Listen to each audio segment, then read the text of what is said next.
Welcome to the Dice Tower. I'm Tom Vasel. I'm Zee Garcia. What's happening? And I'm Sam Healey. Ooh, putting up them fisticuffs. Time to fight! Ooh. Now, there are people who like war games, and there are people who do not like war games, but the fact is there's some sort of conflict resolution in many games. Mm-hmm. I would say it's not half of games, but it seems like it. There's a lot of games with it involved. When I was going through my list of favorite games, many of them had fighting in it somehow. Sure, right. Sure. And I worried about Z, because he doesn't like to fight. I did have a slightly hard time at this list, but once I got into the groove, I actually had a decent short list of about 16 games / systems, and had a little bit of a hard time cutting that down to just 10. So it took me a while to sort of get my mind in the mood and in the right headspace. But once I got going, I was good to go. I will start off here by giving you my worst combat resolution. I hope this isn't on your list. I know it's not on yours. But that's the CRT, the Combat Resolution Table, where you roll dice and you look on a table to see what happens, the different things. That's a throwback. Okay, good. I don't stinks. think Sam would put that in this. That's back in the 80s and stuff, and there's still a few games that use that today, and I'm really glad that's gone, because that was just awful. You'd be like, okay, I have 5 and you have 2, so the ratio is 5 to 2. Now we look over. Okay, now we look on this chart. Okay, I need to roll this, and I'm adding this. Yep. It's the worst. We've come a long way, I think. All right, well, let's find out. Here's how we want to fight.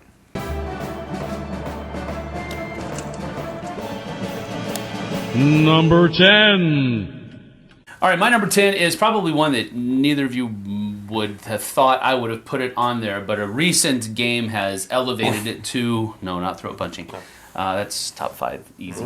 But a new game called Flick 'em Up uses it, and that is manual dexterity combat resolution. Short list. That was my number 11. So it's close to throat punching because it is manual, and you do have to be a little dexterous. You have to be able to duck and weave, but that flicking your bullet to try to knock over the cowboy is just really fun. And Does this include like crossbows and catapults too? Yes, yeah, all that kind of stuff, where you're actually taking some physical element of the game and hurling it at your opponent's pieces. Yes. That is just fun. All get out. I'm not very good at it. That's why it's number 10. But it is very fun. So manual dexterity, and the game for that is Flick 'em Up. I have to say I am surprised it's on your list. Yeah. It almost made my list, especially for when you have a duel in that game. Yeah. And you flick, and then move a little closer. Yeah, exactly. Oh, that's a tense fight. Yeah, it's really cool. My number 10 is for a game that the review of it's probably going up today, actually. This is a new one. I don't think I've seen this in other ones, but I like it so much I want to see it more, and that's the bidding combat from Melee. Mm-hmm. Like you attack somebody and you have 5 gold, and then you put out, this is how much gold I'm using, and they have to guess. And Right. if they guess correctly, you lose, and if they guess incorrectly, you win. If they're doing a defensive position, they can pick 2 numbers. And so there's this out bluffing the other person. Now, Melee is this tiny little game that I like it, but it felt like this is such a cool mechanism. I'd love to see that used in a bigger, more Yes. robust game. How much money you're going to throw at the fight. Right, because you lose it anyway. Yeah.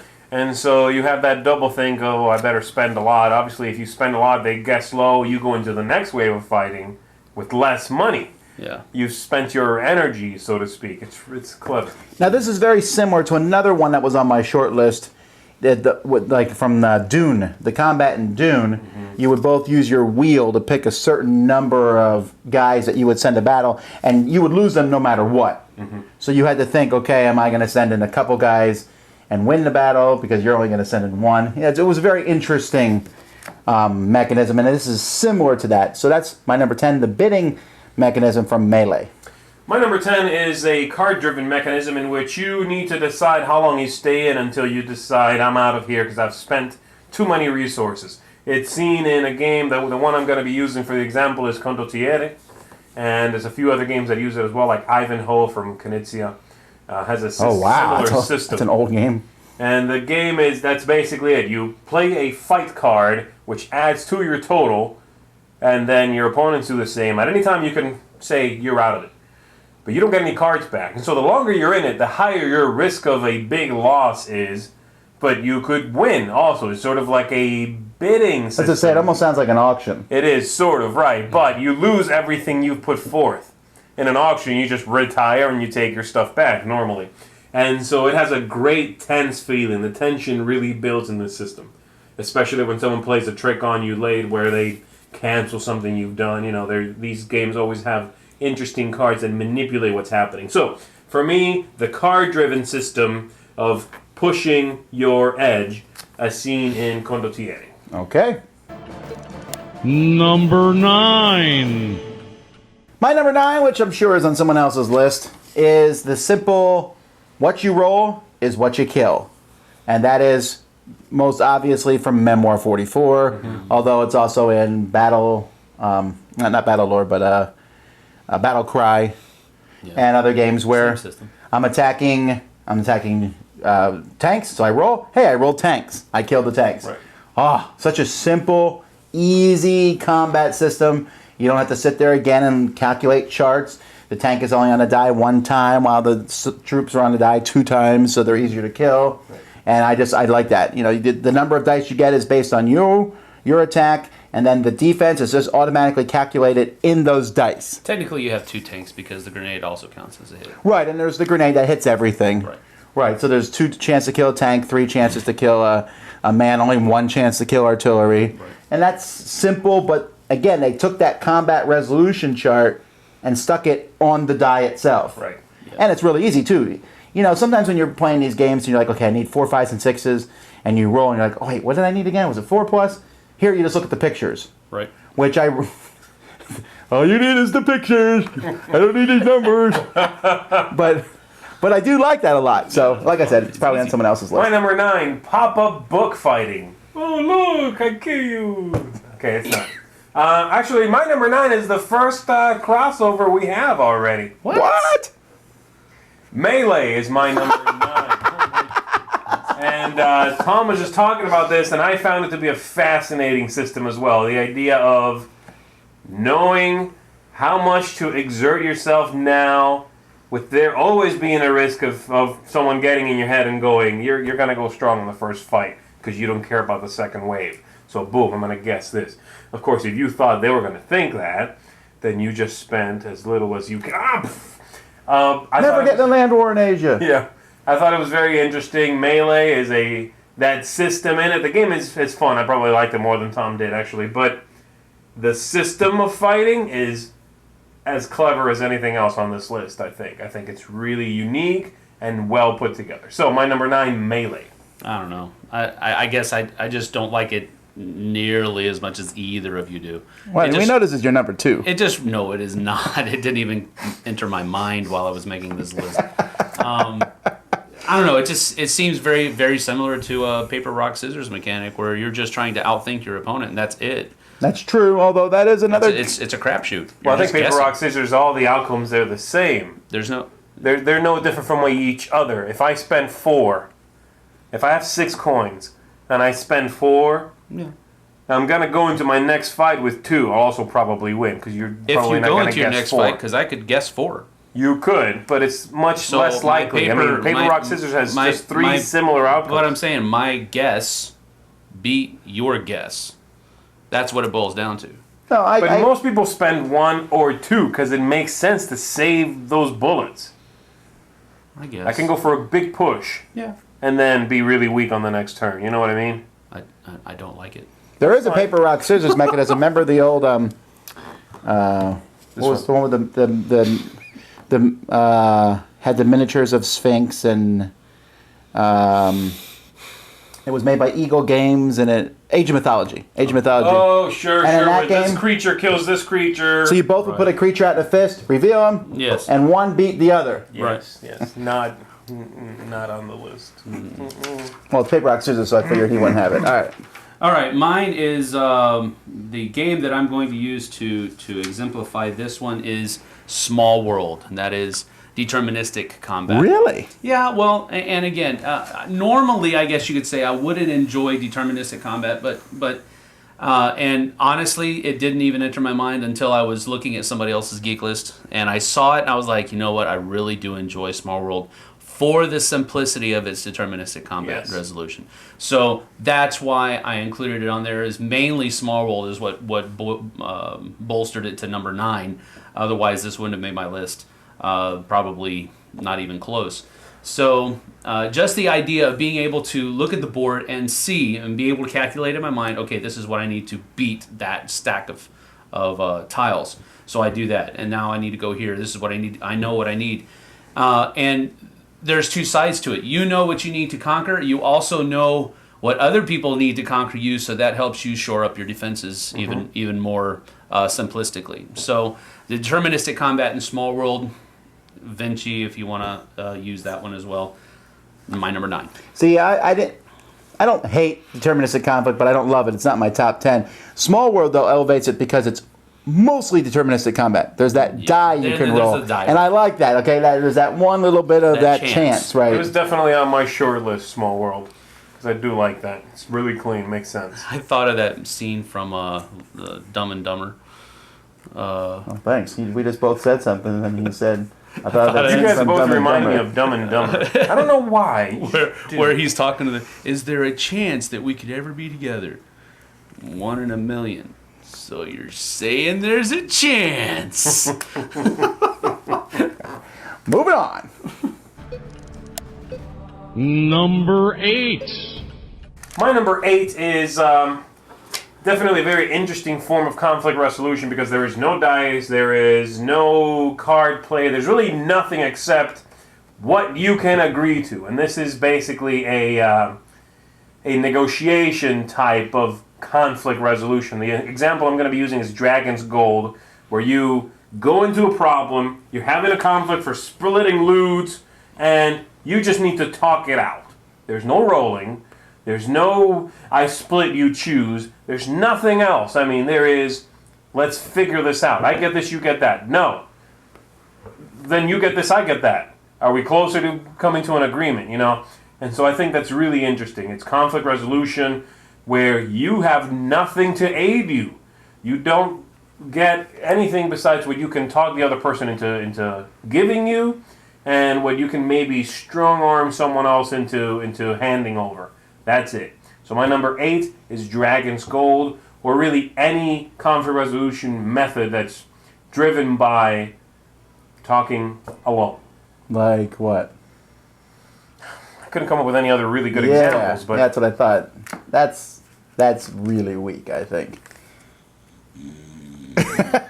Sam's asleep. What? First of all, I wouldn't consider Dragon's Gold conflict. I mean, you're splitting stuff, but there's not like war going on there. You just described a United Nations conference, man.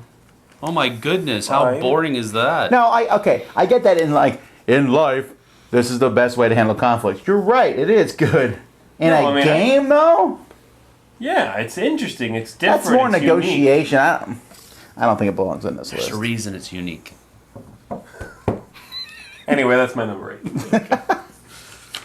All right, my number 8 is simultaneous damage in phase order. That's the way that I that sounds cool. Put kind of borders around what this is. And the game that I'm using for it is Nurishima Hex. Ah, okay.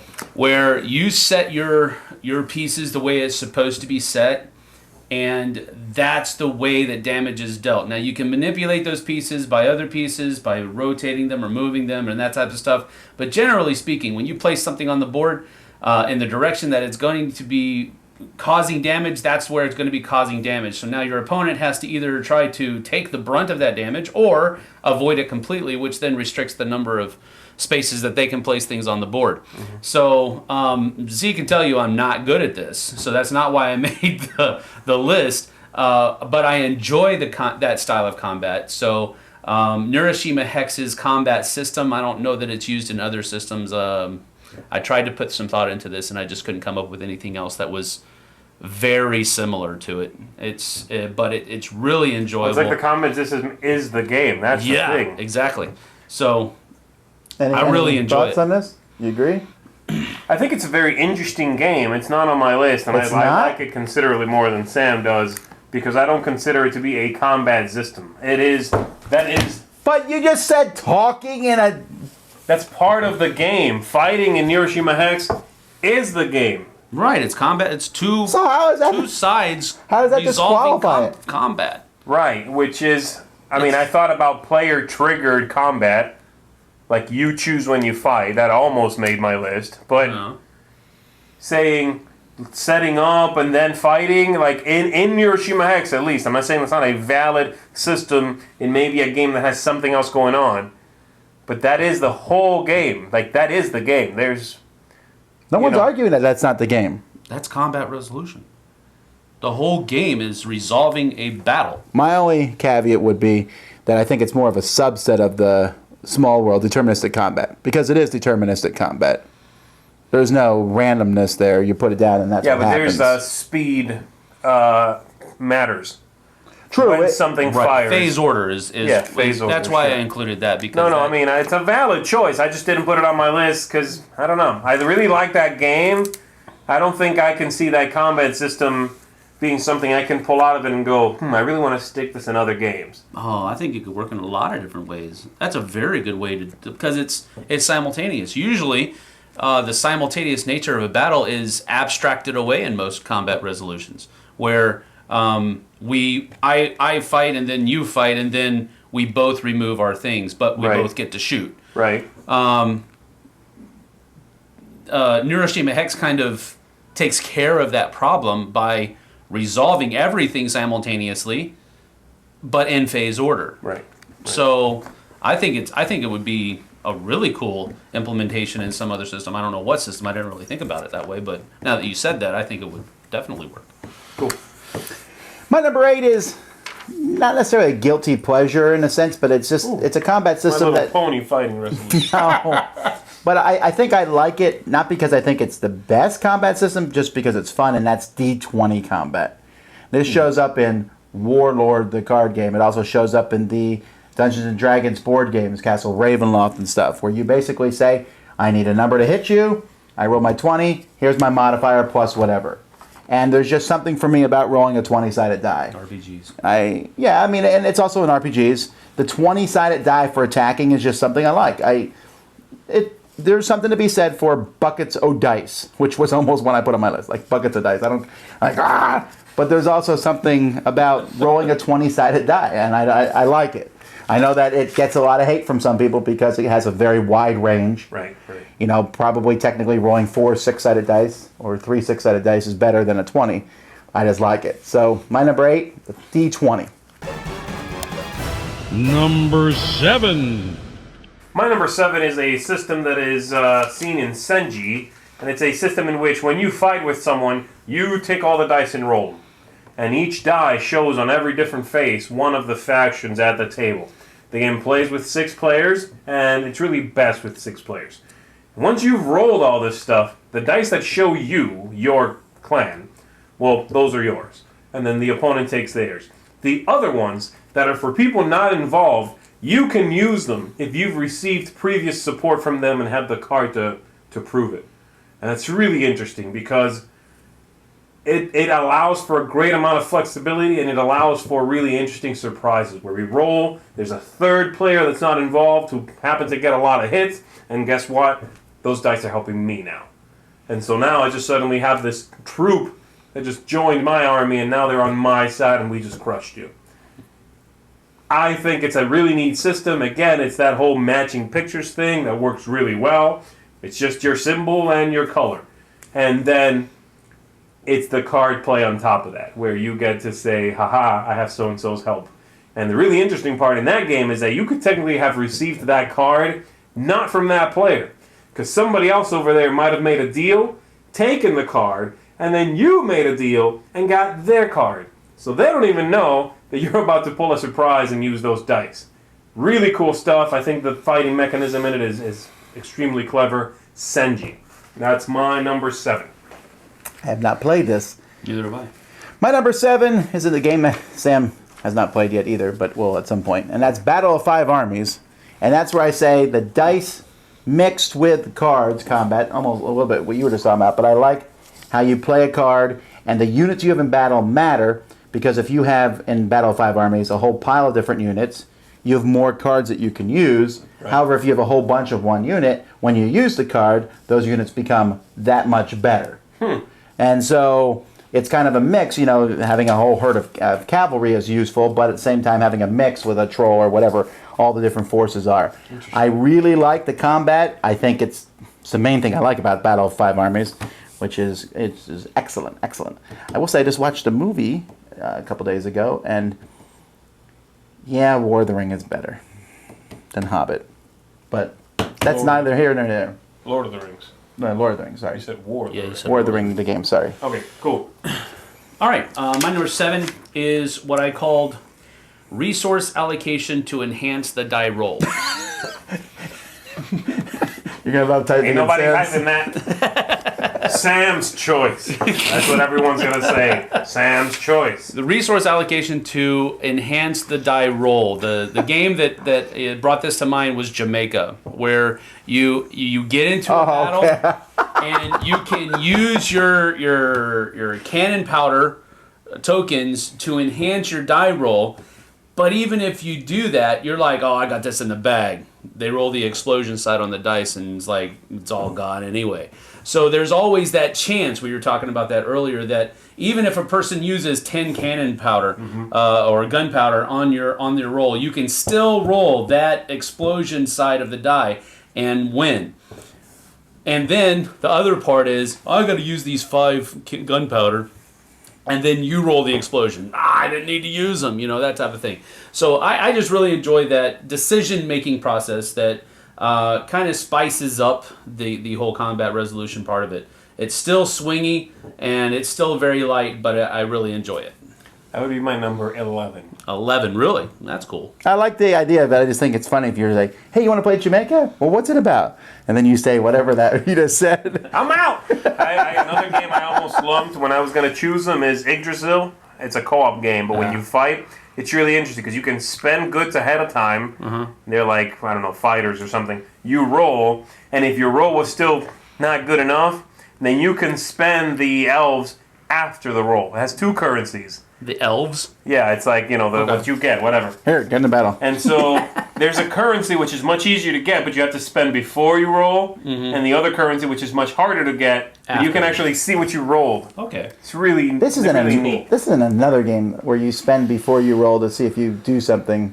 There are lots of games that do that. Yeah, That's a good choice. Number 6. One of the problems a lot of combat systems have is they're too clever for their own good. You do this combat system, and then you're like, yeah, we could just roll a 6-sided die. Like, the example is, I forget what game it is, but one of Martin Wallace's, you rolled 2 dice, and then you subtracted the smaller one from the larger one, and that was your number, and it was like, why not just roll a 5-sided die or whatever? You know, whatever the thing was. This one comes really close to that, and that's the system that's used. It was originally used in Schlock Mercenary, and then in the Heroes of the Multiverse board game. Okay. And essentially you have different weapons, and you would roll, and then you would count the distance to see if you hit the person, but then you would also look at the actual numbers rolled, and some weapons would hit on a 5 and a 2, for example, and some weapons would hit on a 1, 2, 3, and this one might hit only on 6s. And so there was like 2 things going on. It was a pretty simple thing. You say, okay, I need to roll these numbers, and I need to be within the distance when I'm attacking. Right. And I like that. It was a cool combat system, and when Schlock Mercenary came out, I said, man, I wish the game got like no buzz and died out. But the designer then redesigned the game to be the Sentinels of the Multiverse board game, which is also not getting a lot of buzz either, but it's still out and around, so that combat system's there, and I like it. So I have no idea what to call that. Dice results. Like, a game that was very similar was the Dungeon Roll. The Plaid Hat dungeon game, where you went in and got the summoning stone. Oh boy! Oh. Nope. Well, maybe it will be typed in the bottom of the screen. Post. But anyhow, that I like when you can use dice for different things like range and attack numbers and things. So that's what it is. All right, my number 6 is one that Tom mentioned in passing in one of his other ones. It wasn't his choice, but it is that bucket o' dice mechanic where you are rolling dice left and right. You're rolling to hit. Then you take the ones that scored a hit to see if they're rolling damage. And then if you scored damage, the other person gets to try to save against those damages. And Hate it. you're rolling really? dice and dice and dice. And of course, the game that exemplifies this best, I think, is Warhammer 40K. Yeah. And you just rolling 30 dice. Literally, yes. You're like, you have a handful. Knocking models everywhere. And if you're the orcs, oh my goodness, you roll so many dice in this game. It is so fun. You actually have to reserve part of the table just for rolling dice because you have that many out there. I love this kind of mechanic because it can have, I don't know, it's just so satisfying. Tactilely. Tactile? Yeah, the tactile, the feel, the tactile nature yes. of the game. Yeah, what's the pleases you. adverb version of that though? There isn't one probably. Tactilicious. Tactile. Yes, that's it. Makes the me feel like a tactilicious. tactilian. Yes. But the bucket o' dice. That's hilarious. Is that actually what you wrote too? Bucket o' dice? No, I actually. You have to write what I wrote down. Rolling to hit / cause damage / saving throws. Pass. Bucket o' dice. Bucket o' dice. Okay, go. All right, my number 6 is one that I have a sneaking suspicion will show up in someone else's list, and this is the Cube Tower from Shogun. And it is the one in which two people are fighting. You grab all the cubes in one section, you grab all the cubes in the other one, you chuck them in the dice in the cube tower. Whatever comes out of it, whoever has the most cubes in there, that's the one who wins. Some of the cubes get trapped in this, so they might come out later. Very interesting. Doesn't really make a whole lot of thematic sense. What happened to these two armies clashing? Combat poop. That some of them like Whatever comes going out. through a vortex and come out later. That doesn't make a whole lot of thematic That's true. sense. But They got lost in the woods. Yeah. Hey, we're here, guys. but it is fun and best of all, extremely quick, which is what I like about it. I didn't know you like Wallenstein. I do. I like that game. And the Shogun. combat resolution, yeah, I don't like Wallenstein. I like Shogun. And the combat resolution is just fun and whatever comes out. You know, it's sort of like a centerpiece to the whole game, and that's great. So my Plinko number mechanic. 6 is Shogun. Wallenstein. Shogun. Number 5. All right. You're going to love this one, too. Let's hear it. You're going to love this one, too. Rolling equipment that affect combat in different ways. So you take some equipment, you roll it like down a No, mountain. you roll dice that have different faces of equipments, different silhouettes, and those different kinds of weapons or equipment can affect the combat in different ways. What game? Run, fight, or die. You roll That's a really convoluted way to say run, fight, or die. Okay. Well, that's I don't know what you would call that. I guess it's So, just another King of kind of Tokyo? dice rolling. Yeah, that could probably fit too but it's not. Well, So it Yahtzee is could what you're fit. saying. No, King of Tokyo could fit because the whole game, kind of like Neuroshima X, is a combat, and you're rolling dice to Oh, well, affect then it's that excluded. combat. You can't Yeah, use it can't if it's use the it. whole game. No, again, in anyway- that game, one face is fighting. Everything else is something else. No, You technically, can win by points. You know what I right, mean? which is mean you won the fight. Wait, we're talking about King of Tokyo now? And- Yeah, He's talking about Run, Fight, or Die. No. I know, but they're similar. They're similar, not very, but there's a thread there. Run, fight, or die. You're rolling bats. You're rolling guns. You're rolling run away, which means that you're positioning yourself differently, getting away from this zombie. Okay. So it's different sides of the dice that aren't hits, so to speak. They're different kinds of equipment that cause hits in different ways. A gun will cause a hit in all three, and even the fourth zone if you're shooting. It's like it's like action zombie selection dice. through dice. Yes, kind of like that. Okay. So that's my number 5, Run, Fight, or Die. All right. Let's go. What do you got? All right, my number 5 is probably the simplest, and it is where you are given a certain number of dice and you roll them all against a target defense, as seen in Ultimate Warriors, as seen in Summoner Wars, where you have a character, it tells you roll 4 dice, and the guy you're shooting says you hit on 4s or better. Mm-hmm. That's it. You roll them, take 3 hits, you take 3 wounds, and that's all there is. Really clean. I like it a lot. It's one of my favorite types of dice-driven combat because it's clean. It's not the bucket of dice where you have to roll, then grab just these, and then roll them, and then check this, and then roll this one big die or something. And so I like that. I like that it's very straightforward. Essentially, though, Warhammer 40k's dice rolling mechanic is the same thing. Because you have an armor value, the unit has an armor value, which means that you have to roll a certain I know he hit. likes But then the there's one. complications He likes the after one that, step. Well, it's right? not Yeah. complications. It's just another round of rolling. It's not really Right. more complicated. No, but I mean complications as in, not complicated, as in further steps. yeah. So I like that one. I like it because it's a little cleaner. Again, my number 5, Ultimate Warriors. Well, Z stole my number 5, although he used the incorrect game. Wallenstein Cube Tower. I do like the Cube Tower. Z's right. There's actually no thematic sense to it at all. And but the thing Where were you? I just spent 6 years in the void. I'm out. One random dude. the thing that bugs me most about the Cube Tower is everyone who uses it says they like it. And it's only in 2 games. I know. Yeah. Well, it's in that Euro game Maybe too. they but have like a patent It's in the for Felt it. game, right? It's in the... Amerigo, I think. Yeah. Amerigo, but it was in Wallenstein / Shogun.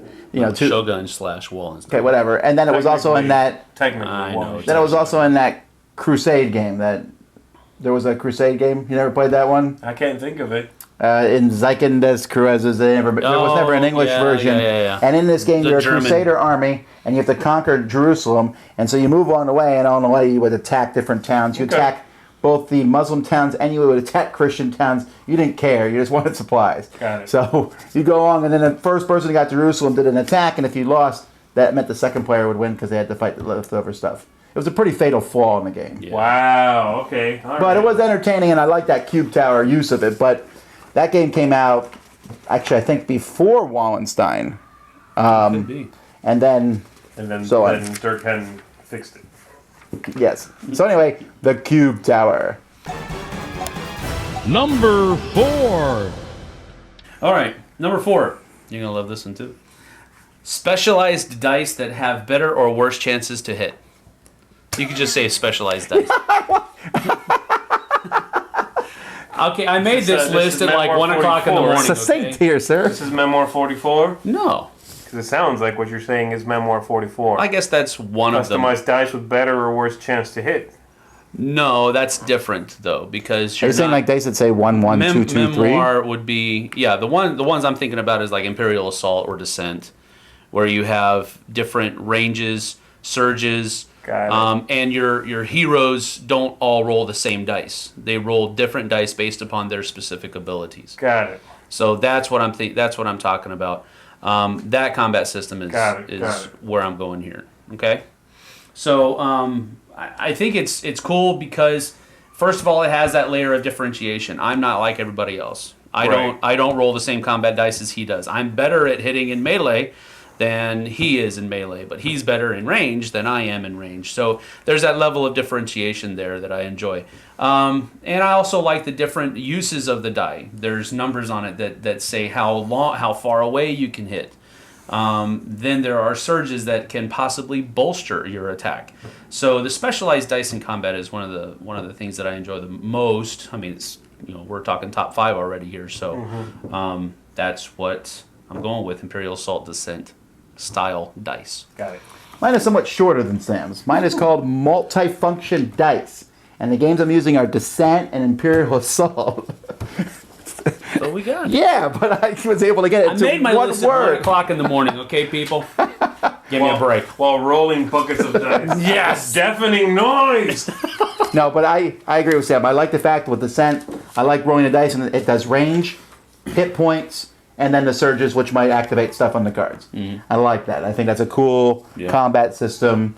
It works really well. It's simple and easy. And then the different color dice is like, oh, these are good for range. These are good. You don't even have to know that. You don't have to remember, for example, like green are good for range. You're just like, these are the dice I'm rolling. Right. But they have all that stuff again. Figured Taking out. that whole combat resolution table and sticking it on the dice. Right. Huge fan of that. Got it. All right, well, I'm going to get a whole bunch of garbage for my number 4 after these two just synced up. My number 4 is sort of a tug of war. It's a card-driven system that I am using Blue Moon to personify, to exemplify. Wait, so what was it called again? It's like a tug of war. It's sort of like push the threshold. It's like playing tennis, okay? Actually, I would just say take out the tug of. It's just war, essentially, where you're playing. Oh, your card's higher yeah, but than mine. war is like, haha, I won. This is like, here's what I got. You have a hand of cards. Can you beat this? And of course, there's many other cards that say, yes, I can beat it. And guess what? Now when you try to beat this back, you can't play this type of card. Actually, you'd be surprised. It's not, you're saying Blue Moon, but this is a thing that's used in like very highly esteemed war games. I think We the People uses it, or the Hannibal Rome versus Carthage had that same, I'm attacking on the left flank. Well, I can block that, and now I'm attacking over here. So it's not, I'm not giving you garbage for that. I haven't played any of those, so I wouldn't know, but in Blue Moon, that's how it works, and it's your pushing a threshold. I just threw back 8 in your court. Okay, you just threw back 9. Well, guess what? Boom, 12. Can you match that? Until somebody goes, well, I'm out. I can't do it. Mm-hmm. And you win that round of combat. I really like it. I like the permutations allowed by text on cards. And maybe you would like these war games then. I'm all in. Are they 30 minutes? 8 hours. Because that's too long. 25 minutes is my threshold. Anyway, Blue Moon is my number 4, guys. I love it. Number 3. My number 3 is very similar to my number 4, but I'm using a different game, and it has some difference, and that's Battle Lore. And Battle Lore, the second edition, I really like the combat system. Every time I play it, I get excited about it, because it started from Memoir, but instead of rolling symbols to attack things, a sword will hit, or 2 swords will hit, but sometimes the 1 sword won't hit depending on what you're doing.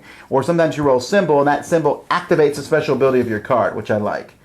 And it's not very complex at all. You say, okay, on this one I need to roll swords. So you roll, swords. Ooh, and I also get to activate this, which lets me push you back 1 or whatever. Okay.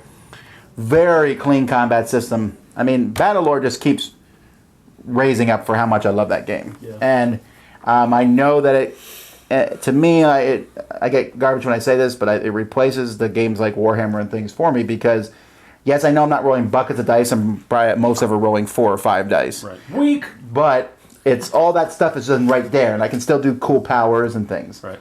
Really cool system. Battle Lore 2nd edition. The symbology on dice, I guess, is what I would use. All right. Is it me? Yep. All right. My number 3 is from, it's a combat system from an old CCG, actually. A collectible card game from 1996, I want to say. The game is called Dark Age Feudal Lords. And it's a post-apocalyptic game in which I'm calling this combat strings. The way it works is each character has a string of numbers, and you roll 2 6-sided dice. Okay, so the string for that character might be 6, 7, 11, 12. And then you roll 2 dice. If you surpass or hit 6, you get 1 hit. If you also get to 7, that's 2 hits. If you got all the way up to 11, that's 3 hits. And if you roll 2 6s, that's 4 hits. That's really interesting because it gives you a ton of variability. Some guys have just 2 numbers on the string, but they're low enough where you're probably going to get 2 hits every time. Some guys have a lot of numbers, but they're spread out enough where you're shooting in the dark. You don't know if he's going to come through real strong or if he's going to, mess this shot up. And the other thing it allows you to do is you have equipment cards which add numbers to the strings. And so I might have a character that I can play this equipment on, and I've just added an 8 to his string. You also have strings for blocking, which are very interesting. And again, you roll back. Your guy might be... The door has opened. Shut the door.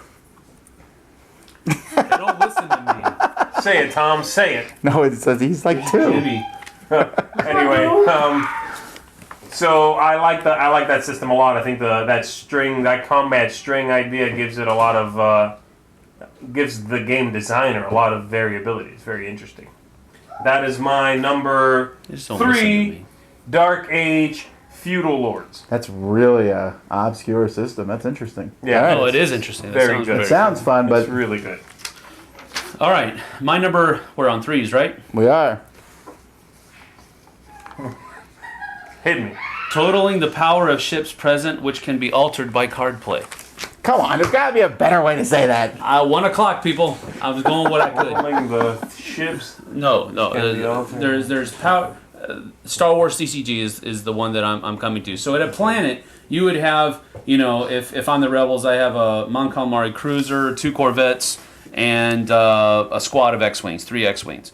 And they each have a power thing on them. So you total up that power, and that's how much your power is. Then you can add in like pilots and all this other kind of stuff, and they add power to it as well. The Empire does the same thing with their ships on that side, but then you can play cards out of your hand that are interrupts or something like that will say, well, your pilot had a brain fart or whatever, and he's like flying off in a different direction. So his power doesn't actually count towards the battle. And the other side can do the same thing. You play multiple rounds of card play? No. I can't remember. I don't think so. It's usually... you can play interrupts. Your person can react. No, you can go back and forth. You can play that. So it's not really very different similar rounds. to the one you did already. Because I'm thinking it might be Cosmic Encounterish, but not if it's not simultaneous. It's not Cosmic Encounter. It's more of a, here's the battle. We're playing modifier cards to make things happen. Yeah, that's pretty much. Oh, and then there's the Destiny draw. Right, Destiny draw on top of that, which simulates a die roll. Yes. Really. Yes, right. And the Destiny draw can really mess you up, or it can help you win the battle. Right. So that was the, you'll have to figure out a different way to say it, rather than my 1 o'clock in the morning version. But Star Wars CCG is the combat resolution system. Actually, the Destiny draw itself was something I almost put into mine. I like the Destiny draw because, yes, it simulates a die roll, but you can set your deck up Yes. to have a whole bunch of high numbers. Build, then yes. Right, yeah, that's what It's an interesting mechanism do. in any game where you have built your deck ahead of purpose because you can have weaker cards with better rolls. And Right. Yeah, it's neat. And Star Wars was really good about that because those 5s and 6s were some pretty terrible cards usually. They were. Yes. Number 2. All right, my number 2 is the combat system as seen in Lord of the Rings: The Confrontation. It's deterministic, mostly. 2 units meet, you figure out what their strengths are. This guy's a 7, this guy's a 5, and then you simultaneously play a card on top of that as a modifier. Because, again, it's quick, it's clean, but it leads to that double think thing where you're going, I'm losing anyway. I'll just throw away my 1 on this fight. But if my opponent's thinking that I'm going to throw away my 1 also, they'll throw away their 1, which means if I play the 4, I could actually win with a weaker creature. It's like Stratego. It's like Stratego, So Stratego with with the card card play play. on top of it. Yeah. Right, exactly. And this is exactly. used in other games. It's a lot of games, but the one I think Dungeon Twister uses the same exact thing. It's very similar, right? And so I like it a lot because, again, it's mostly deterministic and it's quick, 5, 7, whatever. And then that card play on top of it is a mind game. And I typically like games where combat resolution includes some sort of mind game also. It's not just the system, it's getting in your opponent's head a little bit.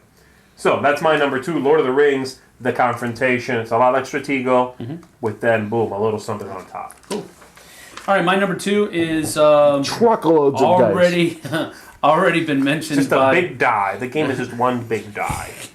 It's already been mentioned by Tom, and that is the rolling the unit that you are attacking mechanism in Memoir 44. Oh, yeah, I knew this would be on your list. So it is, and the reason it's number 2 is because it is incredibly simple. There's no questioning. There's no this. Some of the cards that you can play can use that star to be a positive effect, but the star side is usually a negative effect.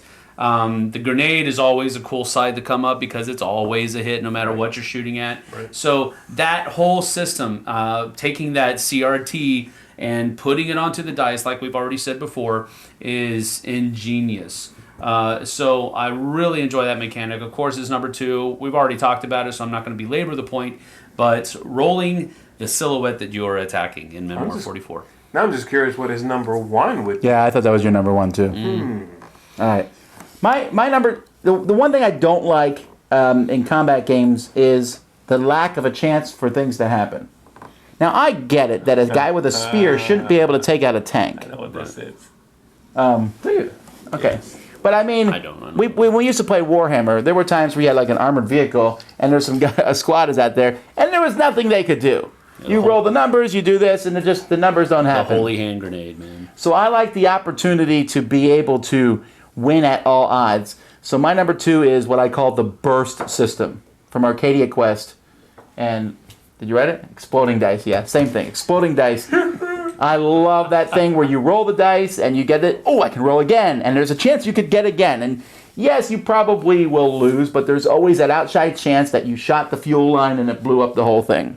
Yes. Which I like that. Doesn't actually blow up anything. Okay. It just shoots the fuel line. I saw a You won't be movie. able to get there. I saw a movie where it unless happened. stops. You need to watch Mythbusters more often. No, but the Exploding Dice, the biggest one is Arcadia Quest, but there are other games too, where you roll the dice and some symbols you get to re-roll them again. And I love that because, yeah, I might have one die against these 5. He will most likely win, but you never know. And that's what I love. Right. And finally, number 1.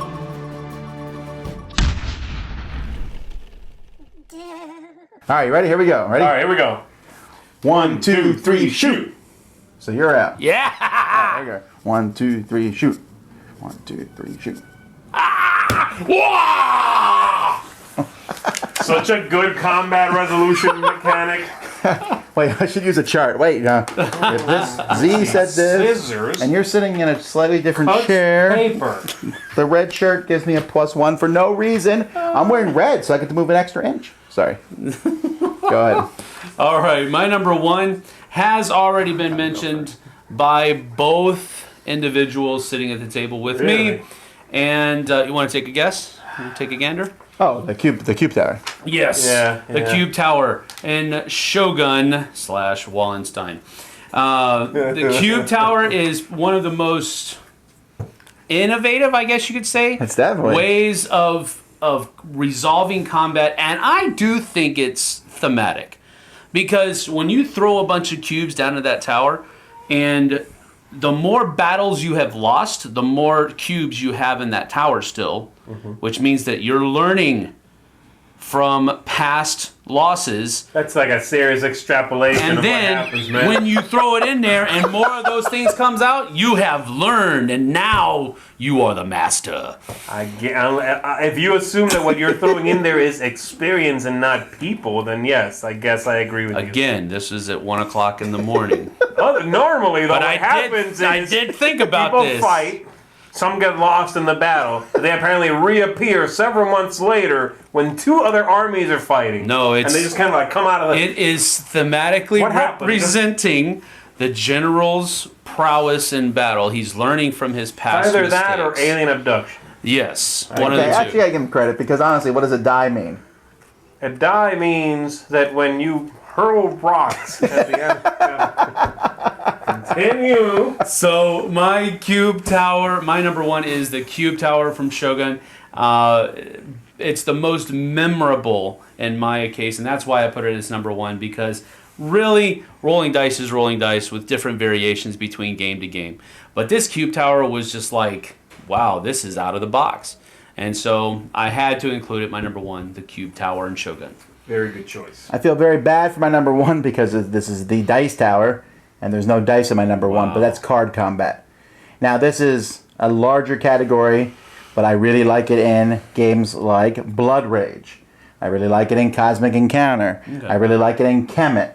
And I like it in Lord of the Rings Confrontation. Although that's slightly different. Yeah. But I like the idea of outguessing your opponent. I'm going to play a card, they play a card, but at the same time, usually the number of forces you have matter.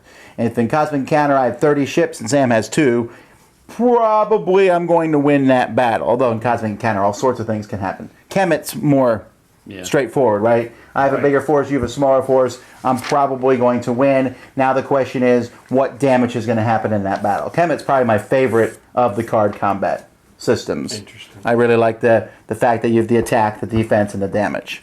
That works pretty well. So that would be my token game for this. I just like card combat. Very cool. All right, my number 1 is what I'm calling ranked waves of combat. And this, the game I'm using for this, which I really can't think of any other game right off the top of my head anywhere, there might be some, is Nexus Ops. And in Nexus Ops, Okay. Yeah. you will have units fighting other units. The units are among themselves ranked in the order in which they fight. Shogun, the original Shogun. It's Ikuza now. Okay, I it. never played it, so this character is faster, so he attacks before anyone else, and you roll, and they probably hit better than the people after them. Okay, the interesting twist is that Defender chooses the victims. They pick the losses, which leads to an interesting sort of give and take, because you can kill one of the weak guys that would fire all the way at the end. They're easy to buy again, they're easy to replace, but they won't fire because they're gone by the time you get there. Mm-hmm. Or you can kill a unit that has already fired, meaning you don't need it anymore for this fight, but it's a stronger unit, it's more costly, it would fire earlier in an upcoming battle. But you still get everybody else to shoot. And so it's a great system of sort of like a give and take. You need to look at the situation and figure out, I really want to save that character just for one more die roll, because I could technically wipe you out here if things go my way. Mm-hmm. Or you could go, man, I'm losing anyway, I'm going to get rid of the cheap guy and just forget the end of the combat. Really interesting. I think it's a brilliant fighting system. I haven't really, like I said, you say it's in that game, but I haven't seen it in anything else. Well, I mean, there's a lot of games that do this where they have ranged and not ranged. There's several games where the ranged people hit first, and you're like, okay, do I kill my own ranged guys now, or do I kill some of my other guys who can hit later? It's sort of a variation on that. But I really like that whole, loser picks targets and ranked waves of combat. Which, if you think about it, is pretty unthematic. The loser picks what gets killed. Yeah. You shot me. He's dead. It is definitely. Yeah. Well, no one mentioned Risk. No. And no one mentioned the Axis and Allies, where you have to roll certain numbers per unit. Yeah, I mean, just where you have to roll a number. They're just, I mean, I thought of them. They're just not, I mean, they're so, I guess, vanilla, maybe. Right. That's why they didn't make my list. I mean, they're streamlined systems. They're not bad. They're just not...